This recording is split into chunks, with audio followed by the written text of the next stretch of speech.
You know what blows my mind? How some adults out here are still lying, cheating, and bullying like they're in middle school. We expect kids to grow out of that stuff, but somehow a lot of grown folks are still carrying those same habits into their relationships, their workplaces, even their friendships. And honestly, it's exhausting to watch because these three things, lying, cheating, and bullying, are destroying trust, tearing families apart, and keeping people from living with real peace.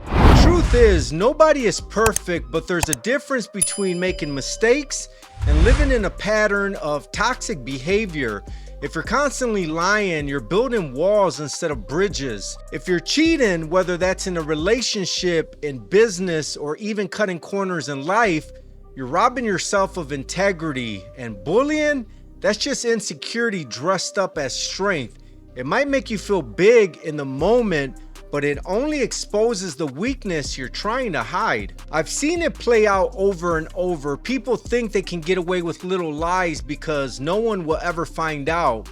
They think cheating is easier than putting in the effort to stay loyal, whether that's to a partner or even to their own goals. And bullying, it often comes from people who were hurt themselves, who never healed, and so they turn around and project that pain onto others.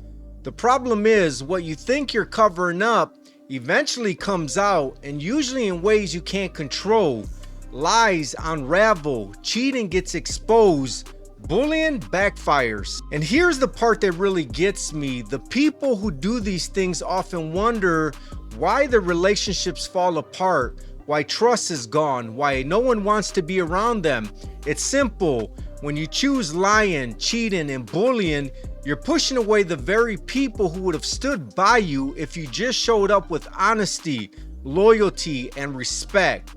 That's the real loss, not the argument you think you won, not the secret you think you've kept, but the love, respect, and opportunities you threw away because you couldn't let go of childish behavior. So if this is hitting home for you, here's the big point I want to land. Growth means taking responsibility.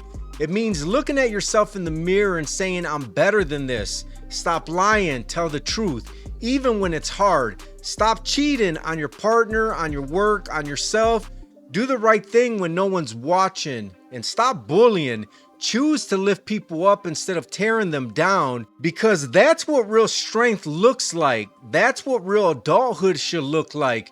And that's how you create a life with peace, respect, and trust. At the end of the day, life's too short to waste in playing games that hurt people. If you want better relationships, if you want people to trust you, if you want to look back at your life with pride, it starts with letting go of lying, cheating, and bullying, and instead choose honesty, loyalty, and kindness. So if this spoke to you, take a moment to reflect on where you can make these changes today. Don't just hear this and move on, apply it. That's how growth really happens. And if you're new here, I'd love for you to subscribe so you don't miss out on more content like this. We're building a space where real conversations lead to real growth, and I want you to be a part of that. Also, do me a favor, if this video encouraged you, share it with someone else who might need to hear it. You never know the difference one message can make in someone's life, and that simple act of sharing could be what helps them turn things around. Thanks for spending this time with me. Here, your growth matters. I'll see you in the next video.